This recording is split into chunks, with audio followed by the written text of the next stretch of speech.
आप सभी भाई बहनों का सर्व कल्याण वृक्ष की प्रश्नोत्तर ज्ञान कक्षा में एक बार फिर स्वागत है। आज की चर्चा में प्रश्न एक पूछा गया है कि हम अलार्म लगा भी देते हैं तो भी ब्रह्म मुहूर्त में उठने की स्थितियां बन नहीं पाती।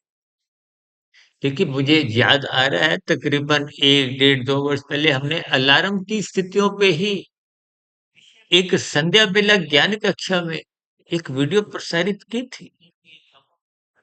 देखिए, अलार्म का मतलब क्या होता है कि आपको वो थोड़ा आगाह करता है, चेतावनी देते हैं, अलर्ट करते हैं, सावधान करते हैं, सचेत करते हैं। आजकल तो देखिए मानसून का मौसम चल रहा है, मानसून के मौसम में एक मौसम विभाग द्वारा भी अलग-अलग सूचनाएँ देते हुए आपको में पहले ही सूचित कर दिया जाता है। यानी कि खतरे की स्थितियों को जैसी-जैसी कुछ स्थितियाँ होती हैं, ठीक इसी तरह जब आरंभिक स्तर पर सुबह जल्दी उठने की आदत नहीं होती, तो एक अलार्म का एक जो मोबाइल पे सुविधा है या घड़ियों में जो एक सुविधा है, उसका उपयोग कर लेना एक अच्छी बात है। देखिए, तकरीबन 30-35 वर्ष पहले जब ये सभी स्थितियों में कहीं उठने की स्थितियाँ होती थी, फिर देखिए कभी आपने कोई हवाई जहाज की यात्रा करनी हो, रेल यात्रा करनी हो, आपकी नींद ना खुलने की स्थिति में वो तो फिर रेलगाड़ी या हवाई यात्रा से आप वंचित हो जाते, छूट जाते हैं। तो ऐसी स्थिति में आप अलार्म लगाते हो। और मुझे आज कुछ 40-45 वर्ष पहले की बातें याद आ रही हैं, जब मोबाइल नहीं होता था और कभी-कभी हम देखिए घड़ी पे भी अलार्म लगा देते थे और एमटीएनएल की महानगर टेलीफोन निगम लिमिटेड जिनके देखिए भारत सरकार का उपक्रम था, तो वहाँ पे भी देखिए एक अलार्म की एक सुविधा होती थी कि आप जितने बजे का उनको बोलोगे वो उतने बजे आपके फ़ोन की घंटी बजा के आपको उठा देंगे। देखिए ये सभी स्थितियाँ मैं कुछ इसलिए समझा रहा हूँ कि बात की गहराई तक को थोड़ा समझ में आ जाए। देखिए आरंभिक स्तर पर यदि आप अलार्म बजने के बाद भी उस अलार्म को देखिए प्रभात की स्थितियों में बंद कर देते हो या जो मनुष्य देखिए मन में कुछ संकल्प कभी-कभी करते हैं कि सुबह उठेंगे, भले ही उनका लक्ष्य देखिए परमात्मा को पाने का ना भी हो, संसार को पाने का, स्थूल शरीर की एक स्वस्थता के दृष्टिकोण से। आजकल तो देखिए पार्कों में भी विभिन्न प्रकार की कुछ योगा की कक्षाएँ चलती हैं, अच्छी बात है। देखिए स्थूल शरीर स्वस्थ रहना ही चाहिए, लेकिन जब आप अलार्म बजने के बाद फ़ौरन उसको बंद कर देते हो, पुनः सो जाते हो, तो ये कुछ तामसी स्थितियाँ होती हैं। कभी-कभी मनुष्य अलार्म बंद कर देता है और परमात्मा स्थिति में पलंग पे ही 15 मिनट, आधा घंटा एक परमात्मा स्थितियों में ही बैठा रहता है, लेटा रहता है। तो ये सभी स्थितियाँ फिर राजसी कहलाती हैं। जब मनुष्य देखिए अलार्म बजते ही उठ जाता है, उठकर देखिए हाथ-मुँह धोना, ब्रुश करना, जो भी देखिए एक दैनिक कार्य होते हैं, यानी कि अलार्म बजने के बाद वो बिस्तर का त्याग कर देते हैं, तो समझ लेना वो सात्विक स्थिति है। और जब अलार्म लगाने की एक ज़रूरत ही ना पड़े, आपकी नींद अपने आप ही खुल जाए, जब भीतर से एक बहुत ही विशेष तीव्र इच्छा बन जाती है, स्वभाव बन जाता है, संस्कार बन जाता है, तो फिर प्रकृति ही अपने आप परमात्मा की व्यवस्था में आपकी मदद करती है, उठाने लगती है अपने आप ही। देखिए ये सभी स्थितियाँ साधक की होती है। इसीलिए मैं देखिए मैं भी पिछले लगभग 30 वर्षों से देखिए अलार्म मैं भी आज लगाता हूँ, क्योंकि कभी-कभी सोते-सोते कुछ स्थितियाँ लेट हो जाती हैं, तो साधारण परिस्थितियों में मेरा उठने का जो एक स्वभाव है, 1 डेढ़ 2 बजे तक बना रहता है।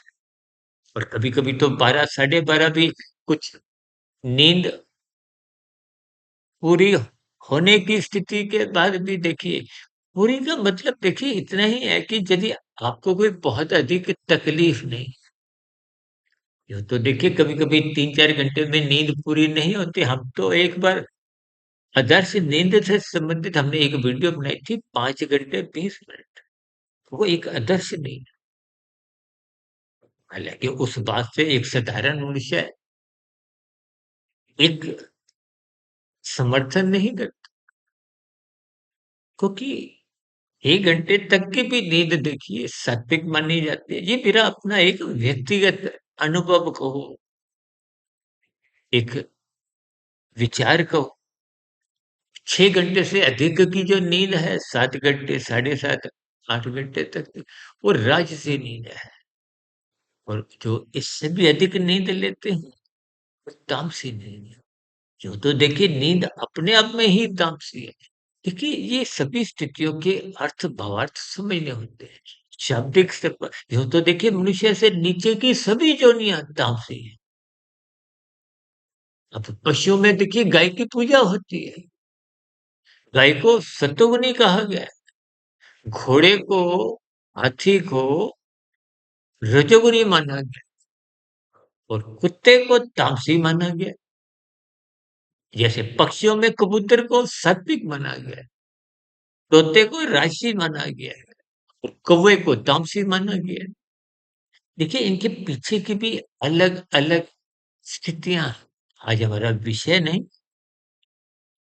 यानी कि इन सभी स्थितियों को तर्कपूर्वक आप समझिए। मनुष्य योनि आपको हमें अपना सत्वगुण बढ़ाने के लिए मिली है। जब तक सत्वगुण मजबूत नहीं होगा, तो परमात्मा यानी कि गुरु के प्रति, शास्त्रों के प्रति आपका कोई रुझान या एक जिज्ञासा सात्विक बन नहीं पाती। देखिए, जब तक मन के भीतर इन सभी स्थितियों को से जुड़ने की उमंग, उल्लास नहीं होती। देखिए, आज रजोगुण के प्रति तो अपरम जगे हुए हैं, परमात्मा के प्रति सोए हुए हैं, उदासीन। जबकि शास्त्र बार-बार कहते हैं, रजोगुण के प्रति उदासीन रहो, उसकी उपेक्षा करो। तमोगुण के लिए तो बार-बार कहते हैं निंदा करो। देखिए स्थितियों के अर्थ तर्कपूर्वक, ज्ञानपूर्वक समझते रहिए। हम तो देखिए पिछले लगभग सवा 6 वर्षों से जो हमने 3400 के आसपास वीडियो जो प्रसारित की है। देखिए ब्रह्म मुहूर्त ज्ञान उपदेश कक्षा में तो हम कुछ सैद्धांतिक कथनों को गंभीरतापूर्वक लेते हैं। इस शाम की प्रश्नोत्तर ज्ञान कक्षा में या तर्क संगत विश्लेषक ज्ञान कक्षा में कुछ भी परिस्थितियां संसारी लेते हुए उनको ही प्रकृति के 3 गुणों से जोड़ते हुए चर्चा को एक दिशा देते हैं। क्योंकि संसार में देखिए ये त्रिगुणात्मक स्थितियां सदा ही बनी रहती है। कोई भी स्थिति आप भौतिक जगत में उठा लो, ले लो, से संबंधित 3 स्थितियां तमोगुण, रजोगुण, सतोगुण वो पाओगे आप। हम बार-बार कहते हैं ब्रह्म मुहूर्त में उठो। वो तो सतयुग की स्थिति है। सूर्य निकलने के बाद भी एक त्रेता युग की स्थिति है। दिन में द्वापर युग की स्थिति है और सूर्य ढलने के बाद कलयुग की स्थितियाँ हैं। यानी कि सुबह ब्रह्म मुहूर्त में सतोगुण की शुद्धतम स्थिति है। उसके बाद का सतोगुण है, उसके बाद रजोगुण की स्थितियाँ हैं और सूर्य ढलने के बाद तमोगुण की मौनात्मक स्थितियाँ हैं। देखिए इन शब्दों को आप जितना ज्ञान पूर्वक, तर्क पूर्वक समझोगे, तो निश्चित रूप से आपका सतोगुण से जुड़ने का एक भीतर से ही इच्छा जगेगी। देखिए सत्वगुण ज्ञान वर्धक है, रजोगुण भोग वर्धक है। संसारी स्थितियां भोगने की अच्छी लगती है। शास्त्रों में तो स्त्री पुरुष का जो एक आपसी आकर्षण है, उसको भी रजोगुण से जोड़ा गया है। और रजोगुण के कारण ही जब आप निषेधात्मक स्थितियों में उतर आते हो, कानून का उल्लंघन करते हो, शास्त्र विरुद्ध पाप कर्म कर जाते हो, तो वो एक तामसी स्थितियां हैं, निंदक स्थितियां। शास्त्र बार-बार कहते हैं,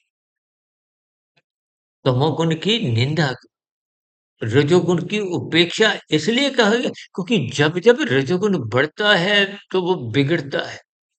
बिगड़ने पे सत्वगुण कमज़ोर हो जाता है और बिगड़ा हुआ रजोगुण तमोगुण में गिरा देता है। देखिए, ये गुणों की बहुत ही रहस्यमय गूढ़तम स्थितियों को आपको ही समझना है। मनुष्य योनि इन सभी स्थितियों को समझने के लिए मिली है और परमात्मा से जुड़ने के लिए मिली है। आप और हम अज्ञानतावश संसार में संसारी 5 भोग्य विषय गंध, रस, रूप, स्पर्श, शब्द, इन 5 रसगुल्लों को ही भोगने की फिराक में रहते हैं, उसी के लिए भाग-दौड़ करते हैं और उसी के लिए भी कानून का उल्लंघन जब पाप कर्म करने में भी हिचकते नहीं कि इन सभी स्थितियों को ज्ञानपूर्वक समझें। शास्त्र बार-बार कहते हैं कि सत्संग करो। हम बार-बार कहते हैं ब्रह्म मुहूर्त में उठो क्योंकि वो सत्वगुण की शुद्धतम स्थिति है। साधारण सत्वगुण का संग एक सत्संग की स्थिति है। जब सत्संग में भी श्रद्धापूर्वक स्थितियाँ बनती हैं, तो विशेष प्रकार की आध्यात्मिक उन्नति के दरवाजे खुलते हैं।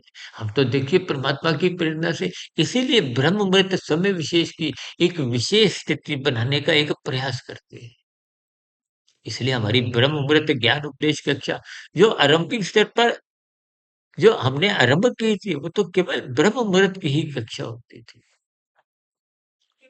देखिए, सुबह का समय बहुत ही अधिक कीमती है। इस स्थिति का अंदाज़ा तभी लगता है, जब आप निरंतर इन सात्विक स्थितियों में जुड़ने लगते हो।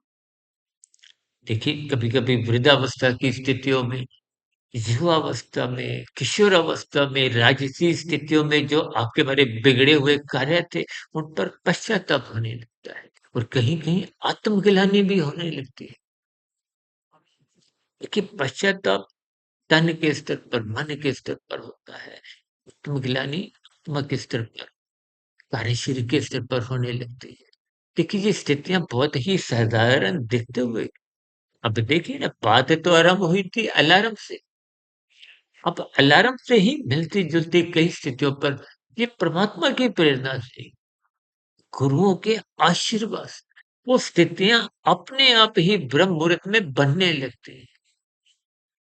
इसलिए मेरी आप सभी भाई-बहनों से विनती है, रात का सोने का समय सुधारें, यदि नहीं भी सुधरता हो, तो सुबह उठने का समय अवश्य ही सुधारें। 2, 4, 5, 6 दिन जब आप सुबह जल्दी उठोगे, भले ही आपकी नींद 2 घंटे की पूरी हो या 3 घंटे की हो, तो फिर वो जो आपका चक्र है रात को जल्दी सोने का, वो अपने आप ही आरंभ हो जाएगा। शेष भी सात्विक शुभ स्थितियाँ के जीवन में भी बने। इन्हीं शुभकामनाओं के साथ चर्चा विशेष को यहीं विश्राम देते हैं। कल सुबह ब्रह्म मुहूर्त ज्ञान उपदेश कक्षा में फिर मुलाकात करेंगे। तब तक आप अपने आध्यात्मिक मित्र सुधीर भाटिया फकीर को इजाज़त दें। वीडियो संबंधित अभी भी कोई बात आपको समझ नहीं आई हो, कोई आपके मन में सुझाव हो, कोई मेरी कही गई बातों पर कोई शिकायत हो, कोई मेरी बात बुरी लगी हो, तो उसके लिए तो मैं देखिए क्षमा चाहता हूँ। इन सभी स्थितियों को नीचे दिए गए कमेंट्स पर अपनी प्रतिक्रियाएँ लिख सकते हैं। चर्चा विषय का यहीं विराम देते हैं। आप सभी भाई-बहनों का इस चर्चा विशेष को ध्यानपूर्वक सुनने के लिए बहुत-बहुत धन्य